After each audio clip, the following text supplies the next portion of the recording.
Welcome to The Experience, live with Russ and Scott.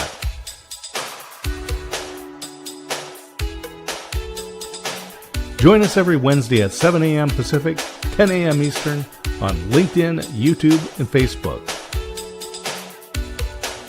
Learn more about the Experience community at our website, local.theexperience.video, and subscribe to our YouTube channel. The Experience is brought to you each week by these great sponsors. The Aspects of Aging weekly talk show with Christine A. Smith. Each Monday at noon Central, Christine hosts unscripted conversations with experts.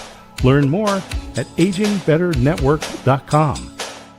The Parakeet Drawing, You Are Worthy, is a book by Gina DeFay. This book is a powerful memoir about the ripple effects of a small act of kindness. The Parakeet Drawing, You Are Worthy, is available on Amazon. Nancy Bockian, Best Entrepreneur Solutions, revealing the key ingredients to skyrocket business profits with proven strategies and tactics. Call Nancy at 514-895-1572, online bestentrepreneursolutions.com. Albany Area Habitat for Humanity, since 1993, dedicated to building low-cost homes by forming partnerships with families. Get involved today on the web at albanyareahfh.org. And now, let's get on with the show. Good morning, everybody. Welcome to The Experience, live with Russ and Scott. We are here live and ready to go, right, Scott? Yeah, it's been a week. I was on the road, did two of our shows last week from the road, but it's good to be home. You know, it's great to travel, good to see friends and family, but boy, I tell you, it's just comforting to be back home. Oh my goodness, it's always great to be home for sure. And I'm excited for all the things that are happening for you at home. Tell everybody a little bit about the Waco Experience and the great things you got going on there right now. Yeah, you know, it's coming up on 1 year. And in October, it'll be the 1 year anniversary of the Waco Experience, an American story, broadcast on local station here, KBBW, with the towers that reach from Dallas down to Austin. So we're right here, right in the middle. Waco is right in the middle between those two big cities here in Texas. And I just had some remarkable conversations with a lot of folks.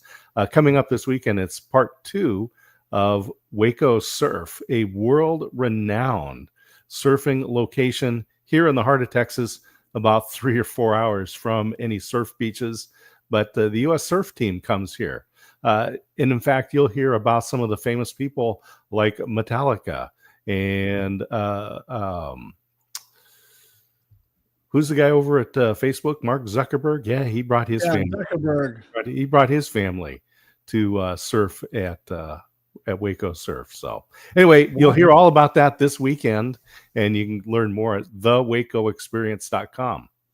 Wow, that's so great. And I'm sure that in the comments, thewacoexperience.com will show up in there, and we'll make sure and get that up on the screen, as well as everybody can click on those things. You know, today, everybody, everything that shows up in the comments is in the show notes is clickable.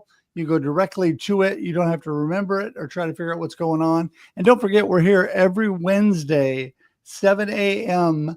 Pacific Daylight Time and 9 a.m. Texas Standard Time for your viewing and listening pleasure. That's right. After we go live, then it sits on LinkedIn and YouTube forever, Facebook for 30 days, and wait, there's more. Then it converts to audio podcast. So you can listen on Spotify to our amazing shows, even if you don't have time to watch. So we just really appreciate that you would like, share, let everybody know about all of that. All the information that you need will be showing up today. The local.theexperience.video that you see there on the screen is the best place to go for all of the information about Scott and I, about our Experience Network, and about all the shows going on. And if you just want to go directly to our YouTube page, you can go to theexperience.video for all the Experience shows. I think, Scott, you have a separate, do you have a separate YouTube page for the Waco Experience? You know, everything shows up on my YouTube channel. So if people go to local.theexperience.video, they can go right to that YouTube channel under my name.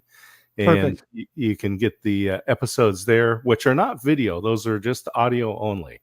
Right. But the episodes do appear there because all the podcasts go to every channel that's available for podcasting, including YouTube. which is so great. And, it's so great that you're broadcasting the Waco Experience on radio. And for everybody's info, we also broadcast the experience local on local radio here in the Willamette Valley, both on KDBIL in Albany, Oregon, and KYKN in Salem, Oregon as well. So it's really fun to be able to have that as well. And Scott, I'm just super excited for Nancy this morning. It was now over 5 years ago that you told me, hey, dude, have you ever heard of this Zoom thing? And I'm like, I have no idea what Zoom is. You go, well, I want you to come to the Global Tea Break and be part of this amazing group. And that's where I met Nancy. I'm not sure where you met Nancy, maybe before that, but she's such an amazing individual, and so glad that we get a chance to have her on today. Yeah, she's got a great story, and she tells great stories. So we're going to be inspired again by our fabulous guest, Nancy May. Well, let's get her on and get the conversation started. Good morning, Nancy. Good morning, gentlemen.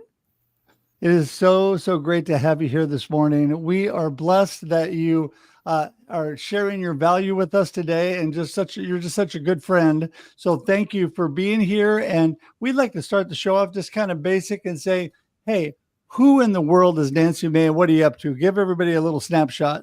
Oh, God, it's on the first day of my summer vacation. No. Seriously, I've had, corporate wise, I've had a little over 35 years of experience dealing with public companies and corporate boards of directors. That's been my life for quite some time. Some of the large corporations down to smaller corporations worldwide. And over the course of time, I also have taken care of my aging parents, mom and dad, who are sadly now gone. Dad will be 5 years, September 11th this year. Wow. And will be 4 on December 8th. So it was a great ride, and I learned a lot in what I called Mom and Dad Inc. and built a podcast. Actually, the first boardrooms, the board stuff had a podcast. So that's when I first started podcasting. Brought in Kicking and Screaming with a publisher that I had a byline in a CEO magazine with. And then people said, well, how are you doing what you're doing with your folks? And I said, why don't I do a podcast on it? Don't waste my time. Don't bother me. Listen to the podcast. Wrote a book on how to survive 911 medical emergencies, which just got a really nice review from some new friends that we've met who handled all the emergency response system down in Miami, Florida, in the Miami County. And now, not that I'm not doing the other stuff, because there's always another hour in the day, right? But having fun building out a podcast network. We're starting with one show, but there are multiple shows lined up that are all related around cool food stuff, right? From stories to family trees to history to dating to game shows, you name it. We've got the laundry list. The economic development, you name it, we've got it. So podcast network. I mean, this is kind of, it's exciting. I'll just say it's like a radio network. CBS can do it, so can Nancy. Right. and so is there a particular type of story that you want to share through these? Is it business? Is it family? Is it? Well, each show has a separate niche, but it's all under sort of the food related umbrella. Okay. We have one that we're actively marketing behind the scenes in the state of Florida, really geared towards economic development, because Florida is known as a great state, but tourism is the prime source of business. And that's not always so stable, even though you've got great beaches and everything else. There's a lot of competition. But food, think about it. Food is not just, I say, oranges and cattle and a few crackers along the way, but everything that goes into putting a meal on our plate, whether it's a restaurant, at a hospital, if you're a patient, because Christina does that kind of work too with families, and to your own home. It's from the packaging to the innovation to the flavors. I worked with a big global flavor company in the board stuff. It's amazing how much touches our plate that we don't know about. How do you create the machines to extrude the pasta? If, grandma's not making it every day, or at least once a week, whatever. It's like Prince Spaghetti Day. It's Wednesday. Anthony, come on over. So, that's one show. Our current show is Family Tree Food and Stories, where you can look at the history of food as it relates to family and stories and what's going on there. We did a show on last week's show. They drop every Thursday of the current show, which is, like I said, Family Tree Food and Stories. We talked about bugs, eating bugs. Over 2 million people purposely eat bugs. Wow. Well, Yeah. I think it's amazing the amount of variety and information we can get out today using podcasting and live streaming. We love having people like you on, man, Nancy, that are also involved doing this. I subscribed to your podcast the other day because I didn't want to miss. Wanted to check that out, and Did we bug you out? yeah. The I want to go back though a little bit to what you said, taking care of your aging parents, because you and I have a lot in common there, because of course, Right. It's been 3 years now since I lost mama, and probably about 9 years since I lost my dad. And was really a blessed time being able to be with them in the last years, especially with mama. She went through Alzheimer's and it lasted for a while. But it was all about the perspective that I was able to keep through all of that and enjoy the good moments, the happy moments with mama, as I called them. And she was the happiest person alive, which helped. She was definitely a very happy Alzheimer's patient. But I think with life, whether you're in boardrooms, small businesses, no matter what you're doing, a nonprofit in life, whatever you're going through, we all have this backstory of family. Oh, yeah. And it's so important. Talk about that a little bit, the importance of that time you had caring for your parents and all that, because I think that's just so good. Well, I would say it probably started many, many years ago as a kid. And I didn't realize that until I became an adult, and probably even more so after my parents had passed, because I had a middle sister. There was 3 of us, my sister Cindy, another middle sister Tracy, and I was the oldest. And Tracy passed away from childhood leukemia. Must have been around, I was probably about 2nd grade, and she was around 3.5. So most of her life she was sick. And so I was the oldest child. And as I look back now, I was always told, figure it out, take care of yourself, do things. And I don't think it was my parents telling me that they didn't care for me. They didn't want to help me, but they had so much to take care of themselves that there was a lot going on. So as I look back now, I think a lot of that, and then growing up through life as in our family, my dad was an entrepreneur, and watching him was to see how my dad, my mom, and then I, ultimately at some point was charged with taking care of us, right? And whether it's family or not, we all take care of one another in some way, shape, or form, whether it's a client or a pet or a family member. And I think that's so important to keep us centered, a little humble at times, right? And to realize, even if we didn't have the best family life, how important that is to making who we are today. The latter years of my folks' life was great. I mean, we had a good time. They moved down to Florida from Massachusetts when they were physically fine and capable, but had wanted to go into a care facility, not, as they said, not to be a burden to my sister and myself. And I truly appreciated that.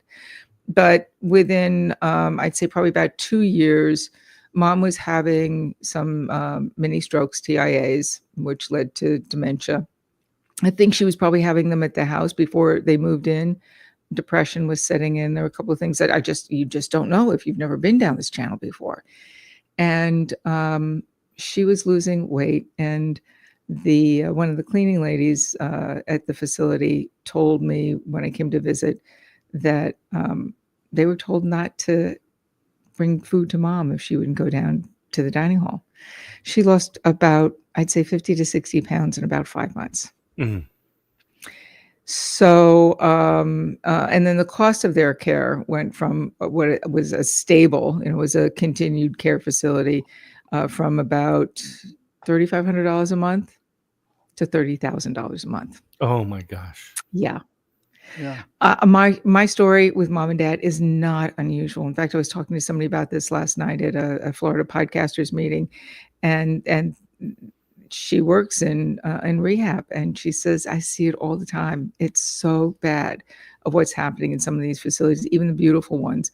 But that said, I sat down with my dad, who was totally cognizant, and said, Dad, you put me in charge of the finances. You put me in charge of your well-being to make sure that you didn't run out of money. How long do you want to live? Do you have a magic lamp so you can tell me? And I mean, I kind of said it that way, but I also explained finances in a realistic way and said, look, here's the deal. You're about to run out of money. We've got a financial advisor that I'm going to fire because he's fraudulent. You've got an attorney who we're going to fire because he's screwed around with your finances with a financial advisor, the CFO, and a doctor, and the care facility. So we got them out of that. Dad wanted to know if we could leave that day. And I said, nope, can't leave that day. Got to figure out where the hell we're going to go next. And with the help of a friend, we found an interim place. Ultimately, we moved twice and bought a house. The care facility actually said, don't leave. You can't move your parents. We can pretty much guarantee they'll be dead in 6 months. Wow. Yeah. They didn't want our cash to go. Of course, we were cash cows. Well, guess what? I have before and after pictures that are pretty horrific of mom and dad in that care facility. Mom had 8 stitches in her head, 2 or 3 cracked ribs, was losing her sight, was having all sorts of issues. And dad just wanted to put his blinders on because he was there with his love. And that was it. That was okay. So we moved them, and I have probably about 3 months later, night and day, mom puts weight back on. She's smiling. She's laughing.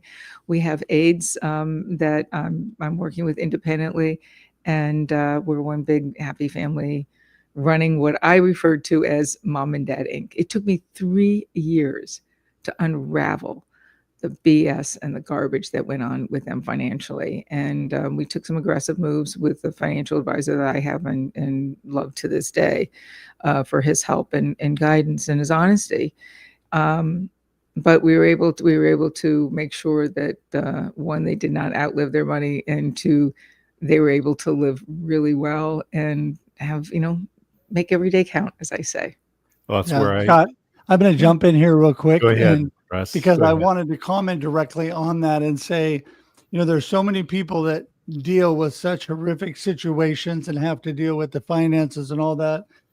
I was so blessed to have a very organized father that had everything pretty much simply laid out for me. And he and I actually walked through it leading up to moving them to, for them choosing to go to independent living to start. Yeah.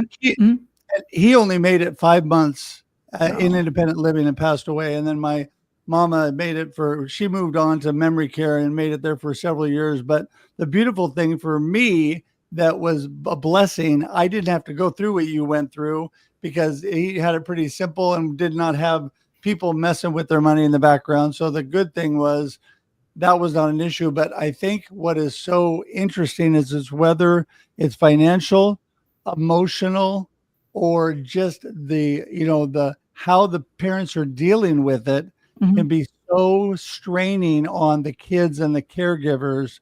And I just see so many people being pulled down. And I just want to tell everybody that there's hope, that you need to have good help and good people around you, because people that try to take it on their own and do it all by themselves are the ones that seem to get in trouble. People that reach out and have family, friends, professionals that help them seem to make it much better. Right, Nancy? I would say so. I did this from 1,200 miles away. My folks were in Florida. I was up in Connecticut. My sister's in Oklahoma. I was, the way I describe it is I was CEO of Mom and Dad Inc. Period. And it was the easy way as a business owner and entrepreneur to think about it. You've got customers, which are the customers are mom and dad. You have a board of directors. So beneficiaries, my sister and her family, and myself. So those were sort of the board people. You had employees, your aides and your vendors and the suppliers, the doctors, the hospital, everything else that went involved in it. And then your support team, which are your legal, your financial, everybody else that goes involved. So if you structure it that way, but I also quickly learned that the business of aging care is business. And if you get your head around that first and don't take it personally, then you can focus on what needs to be done. Right. And you can fire the people that you need to, including doctors and hospital. I dealt with what they call, candidly behind the scenes, a death squad at the hospital or a death board. They basically didn't want to take care of Dad. And I said, here's the deal. I know how much this procedure is going to cost. He wants to fight to the end. That's his charge. That's what he wants to do. I'm going to honor those wishes. We have the money to take care of. I will sign any waiver that if he dies on a procedure table, that's fine. You let me know what you want to do. I did my homework in about 30 minutes when they told me they didn't want to do it. And it was, and then they walked me down to a very dark room with 7 people. I didn't get a chance to sit at the head of the table. Damn, But it was the cardiologist that was working with Dad who actually stood up and said, if I didn't know what Nancy was doing and how she managed the team of care for her folks, I wouldn't be here supporting her. And I lost it then. I was fell over because I didn't expect him to quietly say that. And they went through with things. But yeah. So your story, my story is not unusual. It's really not unusual. It's just, I think I was going to say it's not unusual, but it is unusual because you were equipped with, as you said, your father having been an entrepreneur and giving you an example of how to run a business, which you were able, as you say, bring into Mom and Dad Inc.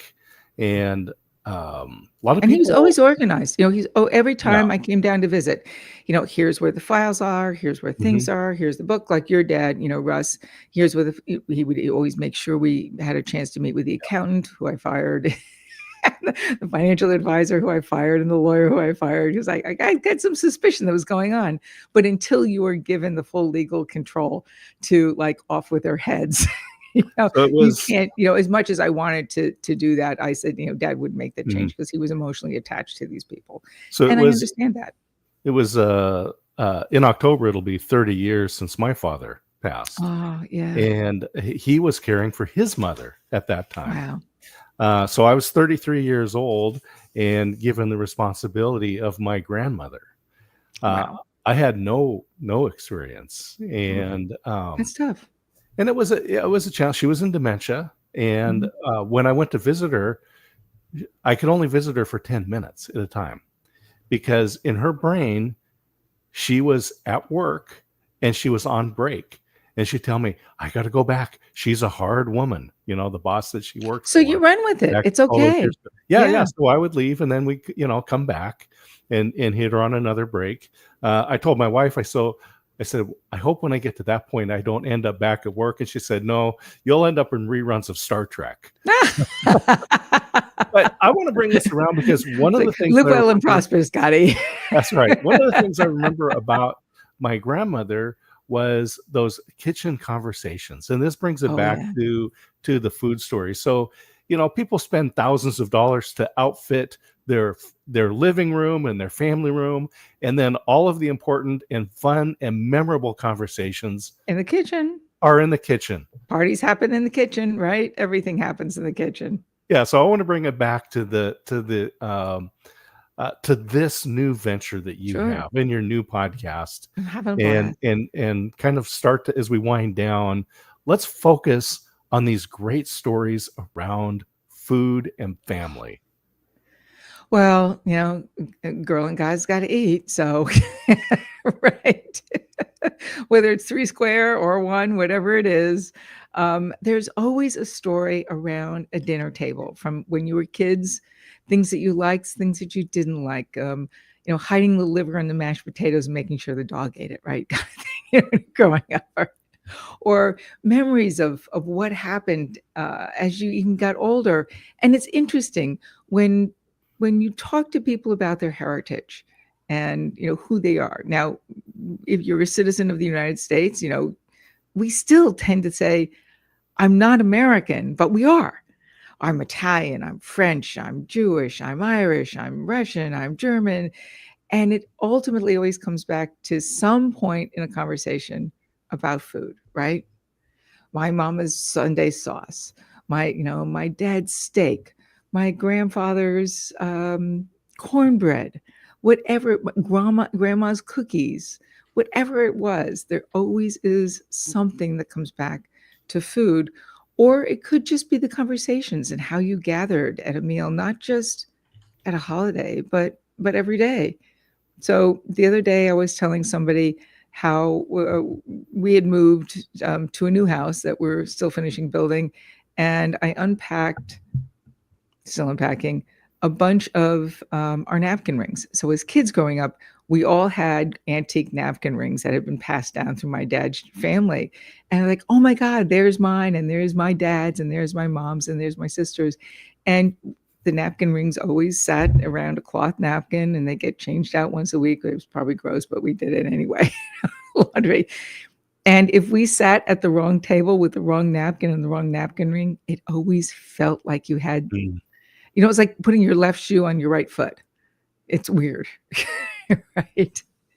So, there's stories of just simple little things like that. Or we had friends over for dinner the other night, and I had my great grandmother's dishes that I used that they didn't know, but it was, it made me feel good. It's part of the story. Yeah. Well, I tell you, I have great food and dinner table stories from my childhood, but we don't have time for those. But anyway, I love all that you have brought this morning, Nancy, and we could go on and on, but I've got to be the responsible host and start wrapping things up. So Aww. I wanted to give you a chance to kind of wrap things up, put a bow on it, give us your gold nugget of today's conversation. Let us know what you really want people to remember from today's conversation, and let everybody know how to get in touch with you so they can reach out, because I know they're going to want to reach out. And just a reminder to everybody, if you're coming in late or you're watching this on replay, please put hashtag Team Replay. If you're watching a replay, please know that you can go back and watch us on replay forever on LinkedIn and YouTube, and 30 days on Facebook. So please do that. Also converts to audio podcast. You can listen to this on the road, on the way to work, making your breakfast, whatever it is. So Nancy, go ahead and wrap things up for us. I would say that life is a journey, and the skills that you build over the course of a lifetime are things that you can use in every aspect of your life, whether it's in the boardroom or the kitchen. It doesn't matter. Or even taking care of mom and dad. And finally, with our podcast, as Sylvia, my co-host, and I like to say, every meal has a story, and every story is a feast, and make every day of your life a feast. That's so awesome. That's so awesome. Well, thanks again for being here. We're going to have you back sometime, because there's just like hours of things we could talk about. But we appreciate you being here today. Scott, any last words before we let Nancy go? Nancy, I love that you've made this transition, but it seems very natural to be involved with food and family and stories. I don't see it as a change. I just see it as an expansion on what you've already done for people. And so many business deals took place over a meal, right? Yeah. So. Oh my goodness. Well, I would agree. I would say the number one way to build relationships, whether it's in business or life, is through food or coffee. That's what I always do. Take them to lunch or bring them coffee, and there you go. So Nancy, thanks so much. We're going to let you go. Say goodbye here on screen, but hang tight in the green room. We'll see you after we wrap things up. Take care. Bye-bye. Awesome, Scott. Oh my goodness. And Nancy has just got so many years of wisdom and so much information. I love all the things she's doing. And this whole food thought is just great on her podcast. Yeah, a lot of practical advice for people who have to deal with their loved ones and facilities, kind of, and taking charge and realizing that you do have the opportunity to take charge, that you don't have to just go with the flow. You can go against the current and do what's best for your family, including what their wishes are, just as Nancy's story was. Right. Well, all of Nancy's information, everybody, is ticking along the bottom. It is there for you as far as her LinkedIn advice address, and also in the comments, if I get back to that, we have all of Nancy's information. There it is on the screen, her website and YouTube. So please check that out. Please connect with Nancy. We just really encourage you to reach out today, and she's such a blessing. So Scott, I, as always, so thankful for you. And another Wednesday wrapped up. I tell you, these go so fast. Absolutely. It's just a quick 30 minutes on Monday and a quick 30 minutes on Wednesday. And Russ, it's always fun to hang with you and bring in fabulous people like Nancy. And so find her on podcast.familyfoodstories.com. And you can also get her on facebook.com, nancy.may.520. Yes. And again, thank you everybody for watching. Don't forget, we're here every Wednesday, 7 a.m. Pacific Daylight Time or 9 a.m. Texas Standard Time. And so please join us. Also, please go to local.theexperience.video. All the information about Scott and I. You can also subscribe to our YouTube page there, or just go to theexperience.video. We'll go directly to our YouTube page. It's growing, and appreciate you subscribing today. And with that, we're going to say goodbye until next week. We'll be back 7 a.m. Pacific, 9 a.m. Texas Standard Time next Wednesday. And until then, have a blessed week and enjoy the experience. There you go. See you, everybody. Bye. Thanks for tuning in to The Experience live with Russ and Scott. If you enjoyed today's show, please share it with others, post about it on social media, or subscribe on YouTube. See you next time.